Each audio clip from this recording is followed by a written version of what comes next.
এখানে সুখদেব গোস্বামী বলছেন তিনি দরিদ্র ঠিকই, কিন্তু তিনি ধনী কিসে?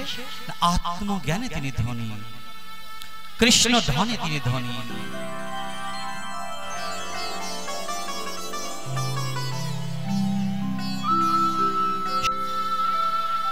এত দরিদ্র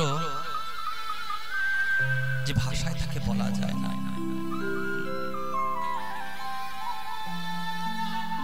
তার স্ত্রী পুত্রকে নিয়ে সংসার চালায়, তার কর্ম হচ্ছে ভিক্ষাবৃত্তি, কিন্তু ভাগ্যের পরিহাস তিনি ঠিকভাবে ভিক্ষাও চাইতে পারেন না। স্বামী দুমুঠো চাল নিয়ে আসবে, আনলে আমি তা ফুটিয়ে আমার ছোট ছোট বাচ্চাদেরকে খেতে দেব। মানে এরকম দরিদ্র। তার গৃহে অন্ন নেই।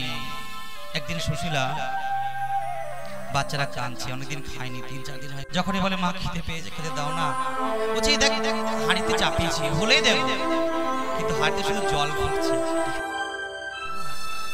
ষড়রূপু এদেরকে দমন করে তিনি ইন্দ্রিয় জয়ী হয়েছিলেন এবং প্রশান্ত চিত্ত ছিলেন, যার মন কখনোই উদ্বিগ্ন হয়। তাদের মধ্যে পার্থক্য রয়েছে। যে ভিক্ষুক বা ভিক্ষুক তিনি 3 বাড়িতে যাবেন, ভিক্ষাম দেহি বলে ডাকবেন, পেলেও খুশি, না পেলেও খুশি।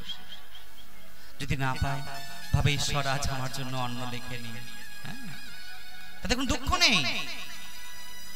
পেলাম না যে দুঃখ করবে, তিনি কি ভাবছেন যে ভগবান তো আজকে আমার জন্য রাখেননি, তাই আমার দুঃখ করার কি? পেলেও তিনি খুশি, না পেলেও খুশি। ধরে না, এদেরকে বলা হয় ভিখারি। থেকেও এদের নেই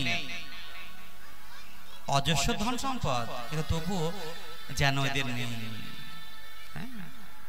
এরকম একটা ভিখারির কথা বলি। তা ভিক্ষুক